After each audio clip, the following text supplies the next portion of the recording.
Dry honest, एक शब्द चलता है ड्राई ऑनेस्ट, सूखा ईमानदार। हिंदी में बोलेंगे सूखा ईमानदार, ठीक है। तो जो ड्राई ऑनेस्ट है वो ऐसा व्यक्ति है जो बिल्कुल एक भी पैसा नहीं खाता है, कोई करप्शन में इन्वॉल्व नहीं होता है, एकदम दूर रहता है।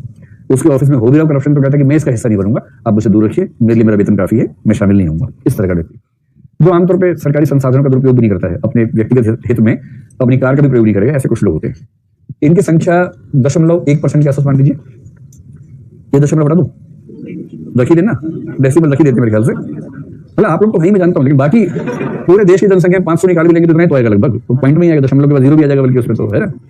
आप लोगों को पूरा भरोसा है, लेकिन बाकी जो समाज है ना वो ठीक नहीं है, ठीक है। दूसरे होते हैं ऑनेस्ट, तीसरे होते हैं करप्ट, तीसरे चौथे को वेट करप्ट कह सकते हैं, गीला बेईमान कह सकते हैं। भाई सूखा ईमानदार का घोर विपरीत क्या होगा, वेट और डिसऑनेस्ट कह लीजिए, तो चौथे को बोल लीजिए महाकरप्ट, तो महाबेईमान टाइप का आदमी। जो ऑनेस्ट आदमी होता है कलेक्टर, ऑनेस्ट आदमी का मतलब है जो अलग से पैसा नहीं मांगता कभी, जो फिक्स है वो आता रहता है। और फिक्स का मतलब वेतन नहीं है, वो तो मतलब कलेक्टर वेतन को छूता भी नहीं है, वेतन को तो बीच में इसलिए थोड़ा सा निकालते थे कि सरकार को लगे कि हाँ जरूरत पड़ती है इसको वेतन की, सिर्फ इसलिए, वरना वेतन तो कलेक्टर को छूते भी नहीं, क्या छुएंगे उसको। हाँ ये कभी एक अकाउंट से निकाला दूसरे अकाउंट में डाल दिया, ताकि ये भरोसा रहे सरकार को कि वेतन से ही काम चल रहा है आदमी का। तो ये ऑनेस्ट लोग वो माने जाते हैं प्रशासन में जो अलग से मांगते नहीं है किसी काम के लिए पैसा, जो फिक्स है वो फिक्स है।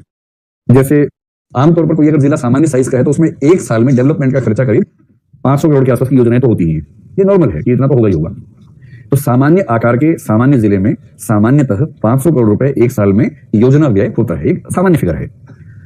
और कलेक्टर से बड़ा सिंपल रहता है कि 2% फिक्स होता है, कहीं कहीं 1 है, कहीं 1.5 है, कहीं 2 है, वो डिपेंड करता है उस राज्य में क्या नियम चल रहा है, उस राज्य में क्या व्यवस्था है, हर राज्य की भी व्यवस्थाएं हैं, ठीक है। तो मुझे ध्यान है कि एक बार एक IAS से बात है तो उसने कहा कि सर मैं ऑनेस्ट कैटेगरी में आता हूँ, मैं कभी नहीं मांगता हूँ किसी से, बाकी सब व्यवस्था तो व्यवस्था ही क्या कर सकते हैं।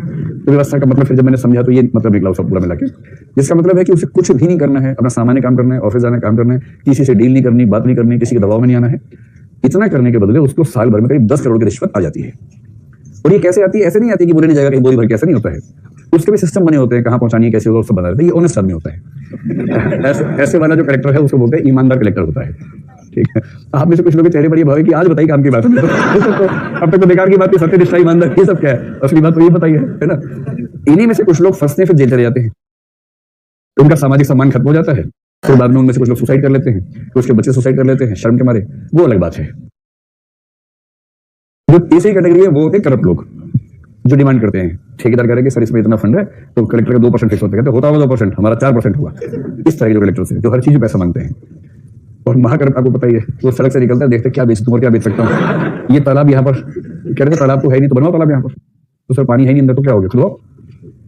तो कई ऐसे तालाब सरकार में बनते हैं, बन गया फिर भर भी गया वापस, फिर बना फिर भरा, कोई कुछ हुआ ही नहीं, और कुछ और तालाब खुद गए छोटे छोटे घरों के अंदर, कुएं खुद गए ऐसे। तो करप्शन का जो इंडेक्स है ना उसमें भी देखना पड़ता है कि करप्शन किस लेवल का है। तो इसलिए करप्शन की बात करना बड़ा आसान है, उसे कंट्रोल करना बहुत आसान काम नहीं है, बहुत ही मुश्किल है। पुलिस वालों